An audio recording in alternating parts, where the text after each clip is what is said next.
আসসালামু আলাইকুম। Technique easy এডুকেশনের পক্ষ থেকে নবম দশম শ্রেণীর শিক্ষার্থীদের জানাচ্ছি শুভেচ্ছা। আজকের পর্বে আমরা কিছু নৈর্ব্যক্তিক নিয়ে তোমাদের সাথে আলোচনা করব। দেখো তো কি বলছে, ডিএনএ, আরএনএ, এটিপি এর গাঠনিক উপাদান। এরপরে কি বলছে, বায়বীয় নাইট্রোজেন সংবন্ধনের জন্য ব্যাকটেরিয়াকে সাহায্য করে কোন মাইক্রোনিউট্রিয়েন্ট। তাহলে এই যে প্রয়োজনীয় উপাদান মাইক্রোনিউট্রিয়েন্ট, এই যে অপশনগুলোর দিকে তাকালে আমরা বুঝতে পারতেছি এখানে হচ্ছে সব খনিজ উপাদানের কথাবার্তা বলা আছে। খনিজ উপাদান কোনটার অভাবে কি হচ্ছে উদ্ভিদের দেহে, মানে কোন অভাবজনিত লক্ষণগুলো আমরা দেখতে পাচ্ছি, ওগুলো নিয়েই হচ্ছে এই টপিকটাতে আমরা আলোচনা করব। এখন ডিএনএ আরএনএ এর গাঠনিক, ডিএনএ আরএনএ এটিপি এছাড়াও এনএডিপি, এই যে এইগুলার গাঠনিক উপাদান হিসেবে আমরা কোন খনিজ পুষ্টিটাকে দেখতেছি।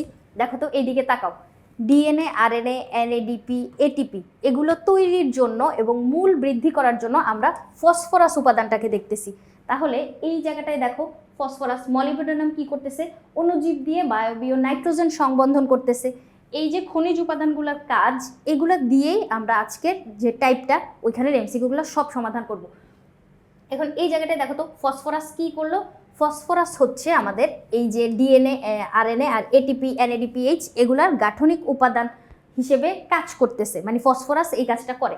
এরপরে বায়বীয় নাইট্রোজেন সংবন্ধনের জন্য ব্যাকটেরিয়াকে সাহায্য করতেছে কোন মাইক্রোনিউট্রিয়েন্ট, একটু আগেই আমরা দেখলাম। দেখো তো মলিবডেনাম কি করতেছে, অণুজীব দিয়ে বায়বীয় নাইট্রোজেন সংবন্ধন করতেছে। তাহলে মলিবডেনামের কাজ হচ্ছে আমাদের এই জায়গাটায় নাইট্রোজেন, বায়বীয় নাইট্রোজেন সংবন্ধন করতেছে কে, মলিবডেনাম, আর এখানে হচ্ছে আমাদের ফসফরাস। এরপরে উদ্ভিদের মূল বৃদ্ধির জন্য অত্যন্ত প্রয়োজনীয় উপাদান। দেখো তো আমি যখন পড়ছিলাম ফসফরাসের কাজটা কি কি ছিল, ডিএনএ আরএনএ এটিপি এনএডিপিএইচ এর গাঠনিক উপাদান হিসেবে কাজ করা এবং মূল বৃদ্ধি করা। তাহলে এই যে দেখো মূলের বৃদ্ধি কে করতেছে, ফসফরাস করতেছে। তাহলে এখানে আমাদের ঘ নাম্বারটা হচ্ছে উত্তর, ফসফরাস আমাদের মূল বৃদ্ধির কাজটাও করতেছে।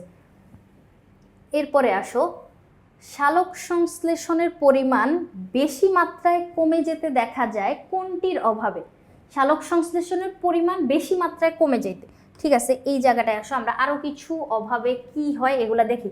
নাইট্রোজেন আর ম্যাগনেসিয়াম কি করতেছে, ক্লোরোফিল অণু সংশ্লেষ করতেছে। সংশ্লেষ মানে কি, সংশ্লেষ ওয়ার্ডটা শুনতে কঠিন মনে হয়, কিন্তু এটা মানে হচ্ছে তোমার তৈরি করা। তাহলে ক্লোরোফিল অণু তৈরি করতেছে। ক্লোরোফিল কি জিনিস, ক্লোরোফিল হচ্ছে সবুজ এক ধরনের রঞ্জক পদার্থ। ক্লোরোফিল হচ্ছে একটা রঞ্জক পদার্থ। এই যে রঞ্জক পদার্থটা, এটার কারণে উদ্ভিদ দেহ সবুজ বর্ণের হয়। এখন সবুজ বর্ণের উদ্ভিদ নিজের খাবার নিজে তৈরি করতে পারে, এটা তো আমরা জানি। তাহলে ম্যাগনেসিয়াম কি করতেছে আর নাইট্রোজেন কি করতেছে, ক্লোরোফিল অণু তৈরি করতেছে, যার কারণে উদ্ভিদ খাদ্য তৈরি করতে পারে। এখন যদি ওদের অভাব দেখা দেয় সেক্ষেত্রে কি হবে, সালোক সংশ্লেষণের পরিমাণ কমে যেতে থাকবে, তাই না? সালোক সংশ্লেষণের পরিমাণ কমে যাবে কখন, যখন আমাদের ক্লোরোফিলের পরিমাণ কমে যাবে। তাহলে এটা কে করতেছে, ম্যাগনেসিয়াম আর নাইট্রোজেনের ক্ষেত্রে আমরা এটা দেখতে পাচ্ছি। তাহলে ম্যাগনেসিয়াম যদি এখানে নাইট্রোজেনও বলে দিত সেক্ষেত্রেও আমরা নাইট্রোজেনটাই দাগাইতাম। এরপরে ক্লোরোফিলের প্রধান উপকরণ, মানে ক্লোরোফিল সংশ্লেষ করে কে বা ক্লোরোফিল তৈরি করে কে, তাহলে ম্যাগনেসিয়াম আর নাইট্রোজেন, মাত্রই তো আমরা পড়লাম, তাই না? এরপরে উদ্ভিদ কোষে ক্লোরোপ্লাস্ট গঠন ও সংরক্ষণের জন্য। এখন দেখো ক্লোরোফিল যেই জিনিস, ক্লোরোপ্লাস্টও কিন্তু মানে আমরা একই জিনিস বলতে পারবো। কিভাবে আমি একটু বলি, ক্লোরোপ্লাস্ট আর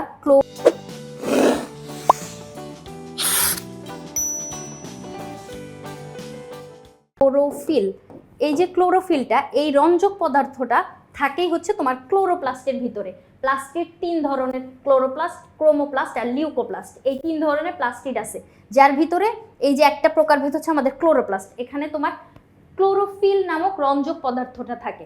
এখন ক্লোরোফিল তৈরি করতেছে ম্যাগনেসিয়াম আর নাইট্রোজেন, কিন্তু এখানে আমাদের সংরক্ষণও বলে দিছে, ক্লোরোপ্লাস্টের গঠন এবং সংরক্ষণের জন্য। এই জায়গাটায় কে কাজ করে চলো আমরা দেখি। দেখো তো ম্যাঙ্গানিজ কি করতেছে, ক্লোরোপ্লাস্ট গঠন করতেছে এবং সংরক্ষণ করতেছে। এই সেম কাজটাই উদ্দীপকে আমাদেরকে প্রশ্নে জিজ্ঞেস করছে। ম্যাঙ্গানিজ ক্লোরোপ্লাস্ট গঠন করতেছে এবং ওই ক্লোরোপ্লাস্টটাকে সংরক্ষণও করতেছে। তাহলে এই জায়গায় আমাদের উত্তরটা কি হবে, এটা হচ্ছে আমাদের ম্যাঙ্গানিজ। দস্তা মানে হচ্ছে জিঙ্ক, ফসফরাস পি, কপার হচ্ছে তামা। এই যে দস্তা আর তামা, এই জায়গাটা কিন্তু মানে তোমার অন্য নাম দেওয়া আছে, ডাইরেক্ট কিন্তু জিঙ্ক বলে দেয় নাই বা কপার বলে দেয় নাই। তামা মানে হচ্ছে কপার, জিঙ্ক পানি হচ্ছে 10টা। আর আমাদের এই ক্লোরোপ্লাস্টের গঠন আর সংরক্ষণের জন্য কাজ করতেছে কে? ম্যাঙ্গানিজ।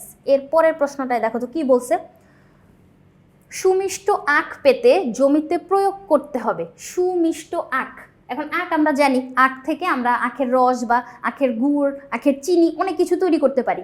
এখন সুমিষ্ট আখ পাওয়ার জন্য আমাদের কি করতে হবে?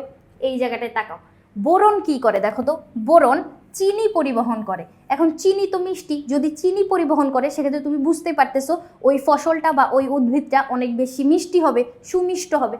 তাহলে বোরনের কাজটা আমরা এখানে নিতে পারতেছি যে সুমিষ্ট আখ তৈরির ক্ষেত্রে বা ফসল তৈরির ক্ষেত্রে আমরা চিনি পরিবহন করতেছে বোরন, যার জন্য সুমিষ্ট আখ পেতে আমরা জমিতে বোরন প্রয়োগ করতে পারি। কোনটির মূল ও কাণ্ডের বৃদ্ধির জন্য ক্লোরিন প্রয়োজন? আচ্ছা, এই যে সুগার বিট, সুগার বিটের মূল আর কাণ্ডের বৃদ্ধির জন্য আমরা ক্লোরিনের প্রয়োজনীয়তাটা অনুভব করি। সুগার বিটের মূল ও কাণ্ডের বৃদ্ধির জন্য ক্লোরিন প্রয়োজন হয়। এরপরে নিচের কোনটি উদ্ভিদ দ্বারা মাটি থেকে শোষিত হয়? উদ্ভিদ দ্বারা মাটি থেকে শোষিত হচ্ছে। আচ্ছা, এই জায়গাটায় দেখো, নাইট্রোজেন, তারপরে কি আছে, অক্সিজেন, কার্বন আর হাইড্রোজেন। এই যে উপাদানগুলা এর ভিতরে আমরা দেখতে পারতেছি নাইট্রোজেন যেটা, এটা হচ্ছে মাটির ভিতরে থাকে, মানে খনিজ উপাদান। মাটি থেকে শোষণ করবে বলতে আমরা কোনটাকে বুঝতেছি? খনিজ উপাদানগুলো মাটি থেকে শোষণ করে। আর দেখো কার্বন, এটা কিন্তু গ্যাস হিসেবে আমরা এনভায়রনমেন্টেও পাইতে পারি, হাইড্রোজেন গ্যাস পাইতে পারি, পানি থেকেও সে পাইতে পারে। কিন্তু নাইট্রোজেন এটা হচ্ছে খনিজ উপাদান, এই খনিজ উপাদানটা উদ্ভিদ মাটি থেকে শোষণ করবে। তাহলে কোনটি উদ্ভিদ মাটি থেকে শোষণ করতেছে? নাইট্রোজেন। উদ্ভিদের যেই অত্যাবশ্যকীয় উপাদানগুলো আছে ওগুলা মেইনলি ও সবগুলাই মাটি থেকেই শোষণ করে। এছাড়াও আরও যেই প্রয়োজনীয় উপাদানগুলো, যেগুলোকে আমরা অত্যাবশ্যকীয় বলবো না কিন্তু প্রয়োজনীয়, ওগুলো উদ্ভিদ বাতাস থেকেও নিতে পারে, পানি থেকেও নিতে পারে, কিন্তু মাটি থেকে যেগুলো নিবে ওগুলো সব হচ্ছে অত্যাবশ্যকীয়। তাহলে নাইট্রোজেন দেখো একটা অত্যাবশ্যকীয় উপাদান। এরপরে উদ্ভিদের শ্বসন প্রক্রিয়ায় সাহায্য করে কে? এই জায়গাটায় আসো, আমরা আরও কিছু কাজ পড়ি। এই যে ক্লোরিনেরটা দেখো আমরা সুগার বিটের ক্ষেত্রে বলছিলাম। এরপরে প্রোটিনের গাঠনিক উপাদানকে, সালফার হচ্ছে আমাদের প্রোটিনের গাঠনিক উপাদান। এখন এই জায়গায় প্রশ্নটা কি জিজ্ঞেস করছে? উদ্ভিদের শ্বসন প্রক্রিয়ায় সাহায্য করে কে? এই জায়গাটায় আমাদের শ্বসনে সাহায্য করতেছে হচ্ছে এই ম্যাগনেসিয়ামটা। দেখো, ম্যাগনেসিয়াম ক্লোরোফিল অণুও সংশ্লেষ করে, আবার কিন্তু শ্বসনেও সাহায্য করে। তাহলে এই জায়গাটায় ম্যাগনেসিয়ামের কাজ কি? ক্লোরোফিল অণু সংশ্লেষ করা এবং শ্বসনে সাহায্য করা। তাহলে এই জায়গাটায় দেখো কি বলছে আমাদের, উদ্ভিদের শ্বসন প্রক্রিয়ায় সাহায্য করতেছে কে? ম্যাগনেসিয়াম সাহায্য করতেছে। এরপরে উদ্ভিদের প্রোটিনের গাঠনিক উপাদান, একটু আগেই দেখছি নোটের ভিতর, সালফার কি করতেছে?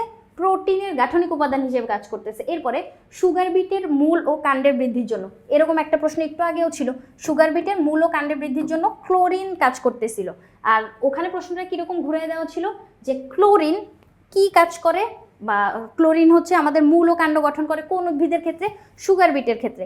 তাহলে কথাবার্তা সব একই, শুধু ঘুরে ফিরে প্রশ্নটা করছে। এখন এই জায়গায় এই যে উপাদানগুলো আছে ওরা কে কোন কাজ করতেছে এই জিনিসটা একটু মাথায় রাখলেই আমরা এখানে সবগুলো এমসিকিউ সমাধান করতে পারতেছি। আশা করি বুঝাইতে পারছি। পরবর্তী পর্ব দেখার আমন্ত্রণ রইল। ধন্যবাদ সবাইকে।